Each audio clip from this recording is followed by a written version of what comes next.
내년 1월 1일부터 법인 택시 기사들의 임금 체계가 바뀝니다.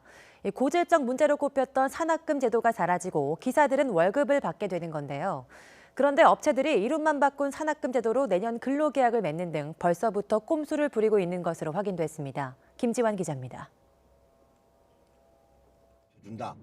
8년째 법인 택시를 몰고 있는 정덕영 씨. 하루 12시간씩 근무해도 산학금 15만 원을 내기가 빠듯하다 보니 장거리 손님을 선호할 수밖에 없다고 토로합니다.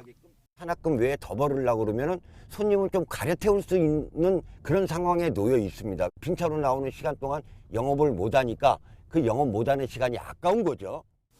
산학금을 뺀 금액과 월급을 다 합쳐도 정 씨의 한 달 수입은 180만 원 수준. 법인 택시의 장시간 노동과 저임금, 승차 거부 등이 문제가 되자 정부는 내년부터 전액관리제를 도입하기로 했습니다. 산학금 없이 택시기사가 운송수익금 전액을 회사에 내면 회사는 기사에게 월급을 주는 제도입니다. 하지만 시행 전부터 취지가 변질되고 있는 것으로 드러났습니다.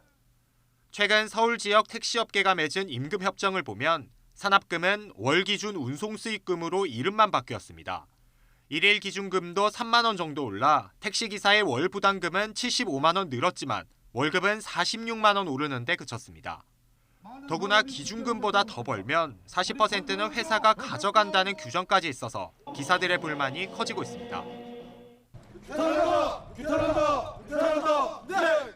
택시기사들은 이렇게 업체 앞에 모여서 기존 산학금제와 다름없는 내년 임금협정과 근로계약을 폐지하라고 촉구했습니다. 산학금에서 변조를 한 거죠. 결국 그 기준금이 되다 보면 지금까지 한 것보다 더욱 완전 최악의 결정을 한 거라고 생각을 합니다. 문제는 의정부나 전주 등 전국 여러 도시에서도 서울과 비슷한 수준으로 협상이 이루어지고 있다는 점입니다. 갈등이 전국으로 확산할 상황이 되자 관할 기관인 국토교통부는 기존 산학금 제도와 같은 형태는 불가하다는 시행 지침을 통보했습니다.